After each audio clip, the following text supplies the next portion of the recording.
Good morning students. Pragya academy की online classes में आपका स्वागत है।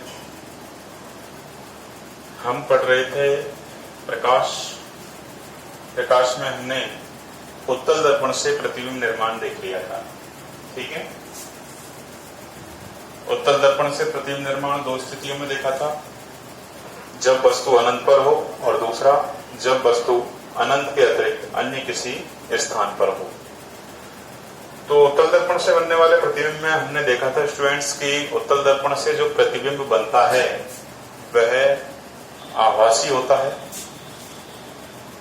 ठीक है, और आभासी प्रतिबिंब हमेशा कैसे होते हैं? सीधे होते हैं। तो उत्तल दर्पण से बनने वाला प्रतिबिंब आभासी, सीधा और वस्तु से कैसा बनता है? हमेशा छोटा बनता है। ठीक है, यानी जिस आकार की वस्तु है उस आकार से छोटा प्रतिबिंब हमें दिखाई देता है।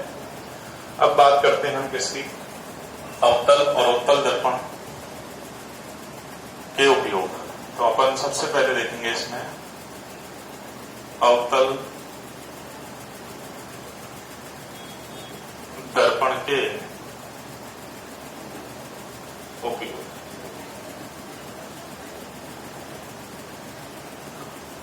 अवतल दर्पण और उत्तल दर्पण दोनों का ही उपयोग बहुतायत से किया जाता है। तो इनके कुछ सामान्य उपयोग जो आपके सिलेबस में दे रखे हैं वो हम देखेंगे। परीक्षा में ये पूछ ले जाते हैं, 2 नंबर का प्रश्न आ जाता है, अवतल दर्पण के उपयोग बताइए या उत्तल दर्पण का उपयोग बताइए। ठीक है, तो हम सबसे पहले देखेंगे अवतल दर्पण के उपयोग। तो इसमें सबसे पहला इसका उपयोग है शेविंग दर्पण के रूप में चेहरे का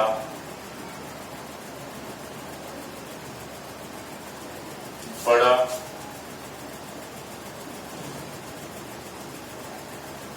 प्रतिबिंब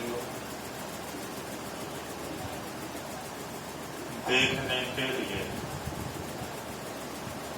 ठीक है स्टूडेंट्स, तो पहला उपयोग क्या हो गया? सेविंग दर्पण के रूप में। किसके रूप में? सेविंग दर्पण के रूप में जो है इसका उपयोग किया जाता है। ठीक है, शेविंग दर्पण यानी दाढ़ी बनाने के लिए जिस दर्पण का उपयोग करते हैं उसमें अवतल दर्पण का उपयोग होता है। और क्यों होता है? क्योंकि अवतल दर्पण जो है वो वस्तु का कैसा प्रतिबिंब बनाता है? बड़ा प्रतिबिंब बनाता है। ठीक है, तो शेविंग दर्पण के रूप में इसका उपयोग किया जाता है ताकि उसमें हमें चेहरा बड़ा दिखाई दे और शेविंग आसानी से हो जाए। दूसरा इसका उपयोग है सौर भट्टियों में। सौर भट्टियां जो होती हैं यानी सौर ऊर्जा से संचालित जो भट्टियां होती हैं, तो सौर भट्टियों में सूर्य के प्रकाश को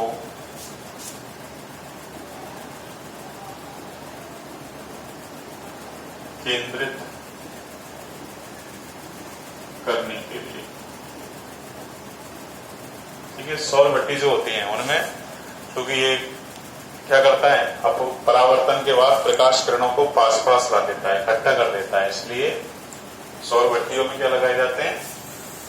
अवतल दर्पण लगा दिए जाते हैं। ठीक है, परवलयीय दर्पणों का भी उपयोग किया जाता है उसमें, तो अवतल दर्पण या परवलयीय दर्पण उनमें लगाए जाते हैं, जिससे वो क्या करते हैं कि उन पर पड़ने वाले सूर्य के प्रकाश जो होता है उन प्रकाश किरणों को वो फोकसित कर देते हैं, जिससे कि वो प्रकाश किरणें एक ही बिंदु पर केंद्रित हो जाती हैं और उससे ऊष्मा का अत्यधिक मात्रा में उत्पादन होता है।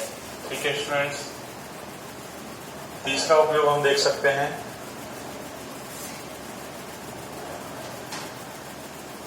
दंत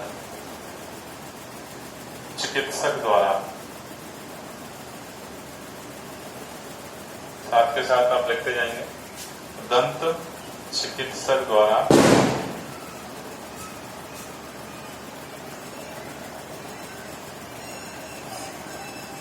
दांतों को बड़ा करके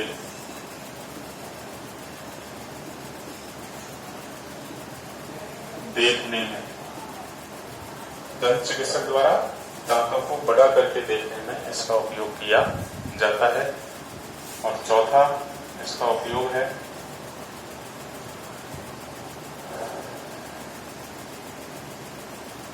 वाहनों की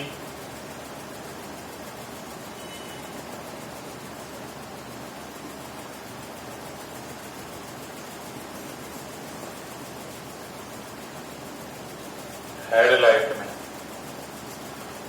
वाहनों की जो हेडलाइट होती है, ठीक है, उस हेडलाइट में जो बल्ब लगा रहता है, उस बल्ब के पीछे की ओर क्या लगा रहता है, एक अवतल आकार का एक दर्पण लगा रहता है, जिससे जब प्रकाश किरणें टकराती हैं तो उससे परावर्तित होकर वो एक किरण पुंज के रूप में आगे बढ़ती हैं। ठीक है, तो वाहनों की हेडलाइट में शक्तिशाली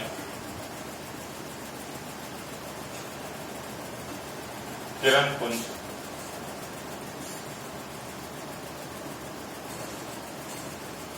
उत्पन्न करने में, वाहनों की हेडलाइट में शक्तिशाली किरण पुंज उत्पन्न करने में भी इसका उपयोग किया जाता है। तो इस तरह से अवतल दर्पण के 4 उपयोग हमने देखे। पहला उपयोग सेविंग दर्पण के रूप में चेहरे का बड़ा प्रतिबिंब देखने के लिए, दूसरा सौर भट्टियों में सूर्य के प्रकाश को केंद्रित करने के लिए, तीसरा दंत चिकित्सक द्वारा दांतों को बड़ा करके देखने में, और चौथा वाहनों की हेडलाइट में शक्तिशाली किरण पुंज उत्पन्न करने में अवतल दर्पण का उपयोग किया जाता है। ठीक है स्टूडेंट्स, इसके बाद देखेंगे हम उत्तल दर्पण के उपयोग। उत्तल दर्पण के उपयोग क्या है, तो सबसे पहला उपयोग देखते हैं अपन। उत्तल दर्पण से बनने वाले प्रतिबिंब की विशेषताएं हमने देखी थी कि इससे बनने वाला प्रतिबिंब हमेशा कैसा होता है, सीधा होता है। कैसा होता है, सीधा। ठीक है, और कैसा होता है, आभासी, और वस्तु से छोटा बनता है। ठीक है, इसलिए उत्तल दर्पण से बनने वाला प्रतिबिंब जो हमेशा सीधा होता है, ठीक है, सीधा प्रतिबिंब बनाता है, तो इसलिए इसका उपयोग किसमें किया जाता है, वाहनों में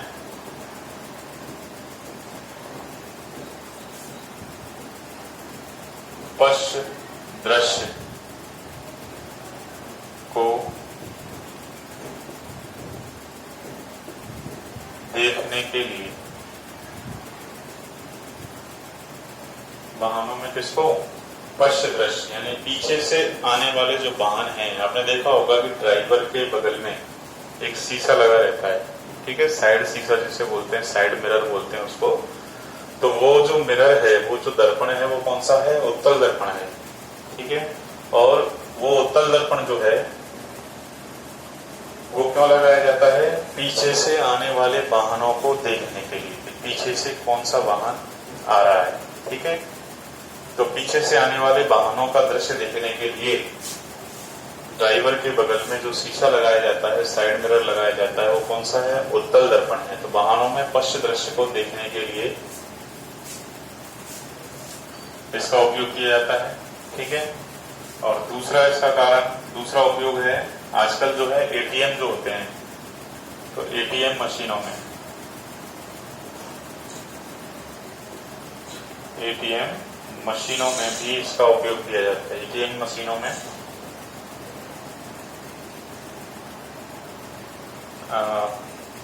पीछे का दृश्य देखने के लिए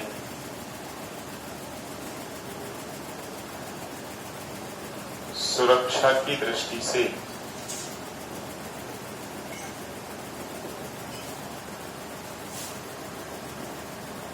इसका उपयोग किया जाता है।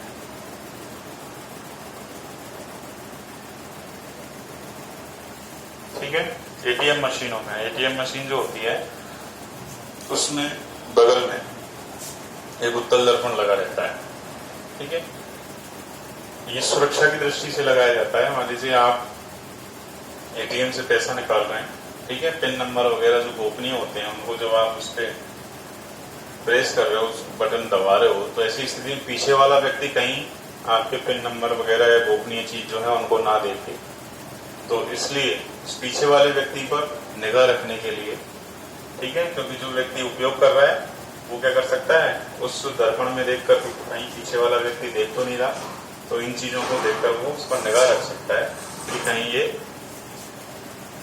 हमारी गोपनीय चीजों पर या हमारी गोपनीय चीजें जो हैं, गोपनीय पिन नंबर जो हैं उनको देख तो नहीं रहा। ठीक है, तो इस बात को देखने के लिए, इस बात को परखने के लिए जो है वो उसमें एटीएम में भी आजकल उत्तल दर्पण का उपयोग किया जाता है। एक प्रश्न और उठता है स्टूडेंट्स यहाँ पर कि वाहनों में, परीक्षा में अधिकांश से आ जाता है कि वाहनों में पश्च दृश्य को देखने के लिए उत्तल दर्पण का ही उपयोग किया जाता है तथा क्यों। ये आपने नोट कर लिए होंगे, ये मैं साफ कर देता हूं।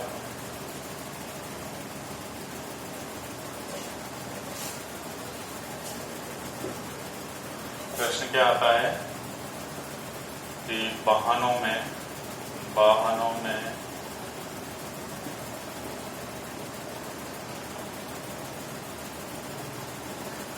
पश्च दृश्य को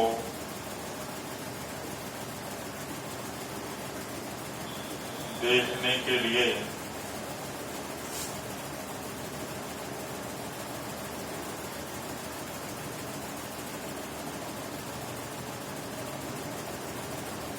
उत्तल दर्पण का ही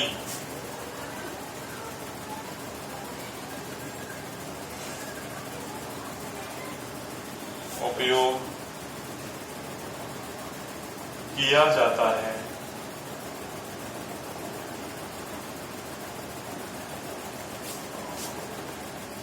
क्यों? ठीक है, वाहनों में पश्च दृश्य को देखने के लिए केवल उत्तल दर्पण का ही उपयोग क्यों करते हैं? समतल दर्पण लगा लो, अवतल दर्पण लगा लो, उत्तल ही दर्पण क्यों लगाया? तो उसका कारण है, उसके दो कारण है स्टूडेंट्स। पहला कारण तो यह है कि उत्तल दर्पण जो है वो प्रतिबिंब हमेशा कैसा बनाता है? सीधा। यानी उत्तल दर्पण द्वारा बनने वाला प्रतिबिंब हमेशा कैसा होता है? सीधा होता है। पहला कारण तो ये हो गया, ठीक है। और दूसरा कारण क्या होता है? दूसरा कारण है कि उत्तल दर्पण जो है इसका दृश्य क्षेत्र अधिक होता है, यानी ज्यादा दूर तक की वस्तुएं इसमें दिखाई देती हैं। तो इससे दूर से आने वाला साधन भी, बहुत दूर से कोई साधन आ रहा है तो वो भी आपको इसमें आसानी से दिखाई देगा। तो इन दो कारणों से जो है वाहनों में पश्च दृश्य को देखने के लिए उत्तल दर्पण का ही उपयोग किया जाता है। तो आंसर क्या लिखेंगे यहाँ पर? अपन आंसर लिखेंगे क्योंकि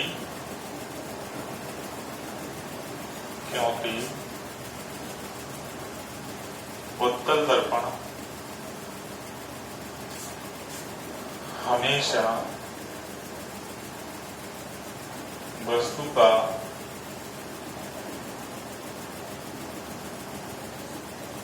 सीधा प्रतिबिंब बनाता है। कैसा प्रतिबिंब बनाता है? सीधा प्रतिबिंब बनाता है हमेशा, ठीक है। तथा इसका दृश्य क्षेत्र भी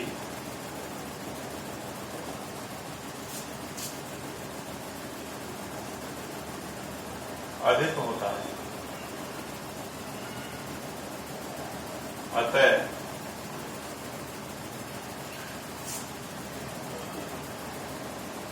वाहनों के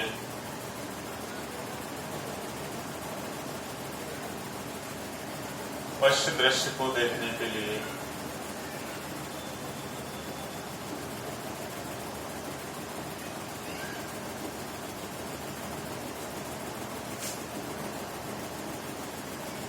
उत्तल दर्पण का उपयोग किया जाता है।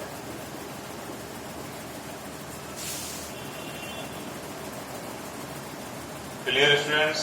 तो ये आपको समझ में आ गया होगा कि उत्तल दर्पण का ही उपयोग क्यों करते हैं। दो कारणों से करते हैं। पहला कारण कि उत्तल दर्पण वस्तु का हमेशा सीधा प्रतिबिंब बनाता है, ठीक है। और दूसरा कारण है कि उत्तल दर्पण जो है इसका दृश्य क्षेत्र भी अधिक होता है, इसलिए वाहनों के पश्च दृश्य को देखने के लिए हमेशा उत्तल दर्पण का ही उपयोग किया जाता है। क्लियर?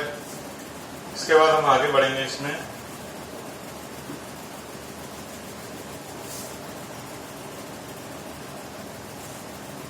जो मैं बोलूं और बोर्ड पे लिखूं वो साथ के साथ आप नोट करते रहा करो। इसके बाद हम देखेंगे इसमें आगे दर्पण सूत्र।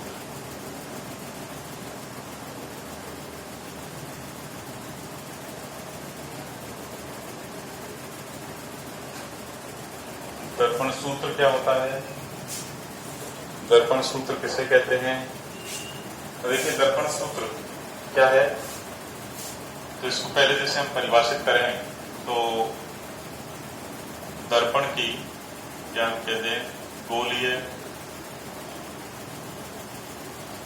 दर्पण की बिंब दूरी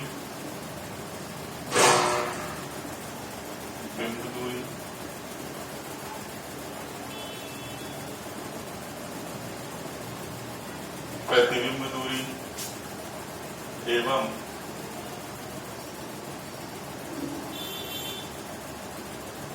फोकस दूरी में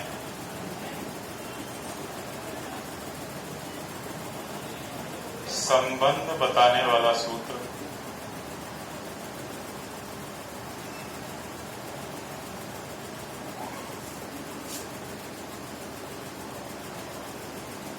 दर्पण सूत्र कहलाता है। ठीक है स्टूडेंट्स, क्लियर? गोलीय दर्पण की बिंब दूरी, ठीक है, प्रतिबिंब दूरी एवं फोकस दूरी में संबंध बताने वाला सूत्र क्या कहलाता है? दर्पण सूत्र कहलाता है। अब ये क्या है दर्पण सूत्र? दर्पण सूत्र को कैसे प्रदर्शित करते हैं? दर्पण सूत्र 1/f बराबर 1/b प्लस 1/u। ये क्या है आपका दर्पण सूत्र, ठीक है। यहां चाहे तो अपन लिख सकते हैं, यहां f बराबर क्या है? फोकस दूरी। f बराबर क्या है? फोकस दूरी, ठीक है स्टूडेंट्स। चलिए u बराबर क्या है? बिंब दूरी। बिंब दूरी क्या होती है? बिंब दूरी किसे कहते हैं? ध्रुव से, दर्पण का जो ध्रुव होता है उस ध्रुव से बिंब की दूरी क्या कहलाती है? बिंब दूरी कहलाती है, ठीक है। इसी तरह v बराबर प्रतिबिंब दूरी, दर्पण के ध्रुव से प्रतिबिंब की दूरी क्या कहलाती है? प्रतिबिंब दूरी कहलाती है, ठीक है। तो इनके जो मान हैं f, u, v, इनके मान यहां लिख सकते हैं अपन। इनके मान जो है वो कार्तीय चिन्ह परिपाटी, अपन ने पढ़ा है ना कार्तीय चिन्ह परिपाटी। तो इनके मान धनात्मक होंगे, ऋणात्मक होंगे। फोकस दूरी धनात्मक होगी, ऋणात्मक होगी, ठीक है। आगे बिंब दूरी धनात्मक होगी या ऋणात्मक होगी, प्रतिबिंब दूरी धनात्मक होगी या ऋणात्मक होगी। तो इनके मान जो है हमेशा कार्तीय चिन्ह परिपाटी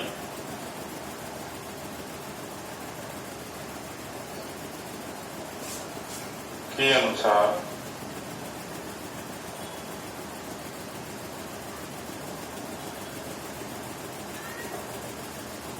निर्धारित किए जाते हैं,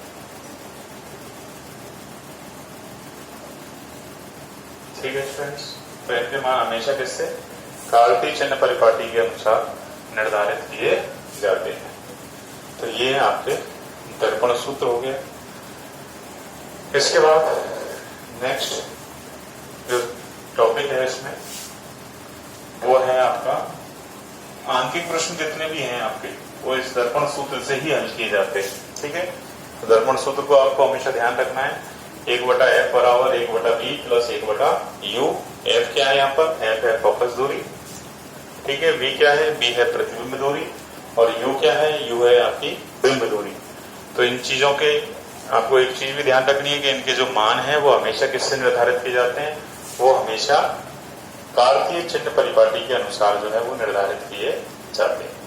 ओके स्टूडेंट्स, इसके बाद हम पढ़ेंगे इसमें आवर्धन।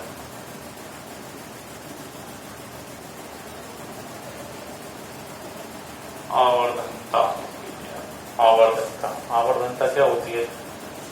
ठीक है, तो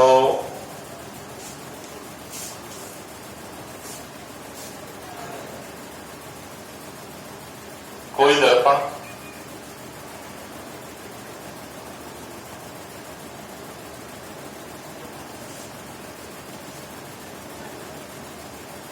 किसी बिंब का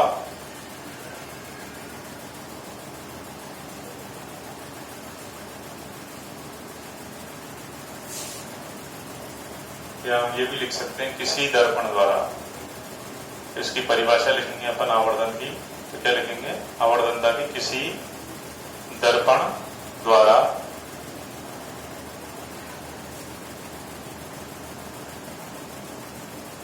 किसी बिंब का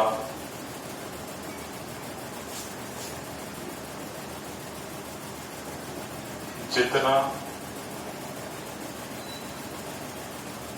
आवर्धन किया जाता है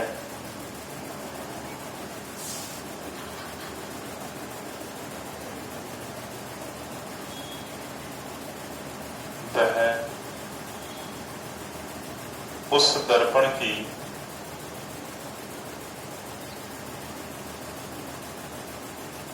आवर्धनता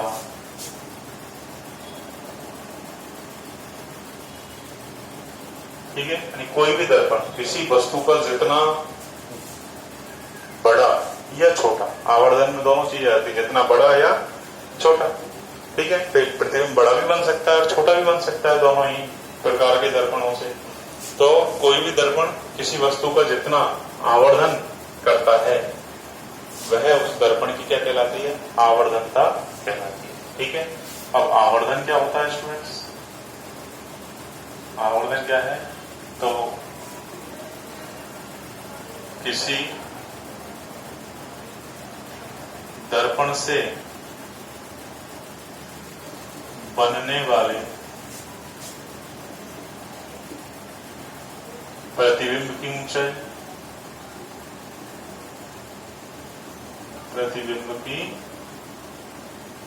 ऊंचाई, प्रतिबिंब की ऊंचाई को किससे प्रदर्शित करते हैं अपन? h डैश, ठीक है। एवं बिंब की ऊंचाई, बिंब की ऊंचाई को किससे प्रदर्शित करते हैं अपन? h से, के अनुपात को आवर्धन कहते हैं,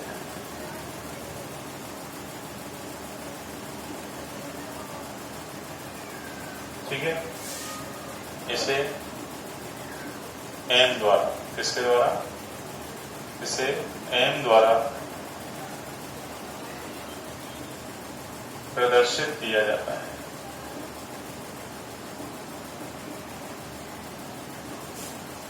इसका कोई मात्रक नहीं होता, कोई भी मात्रक नहीं होता है इसके स्टूडेंट्स, ठीक है। तो अपन नीचे क्या लिखेंगे? आवर्धन सूत्र लिखेंगे इसका। तो आवर्धन m बराबर क्या होगा? h डैश बटे h,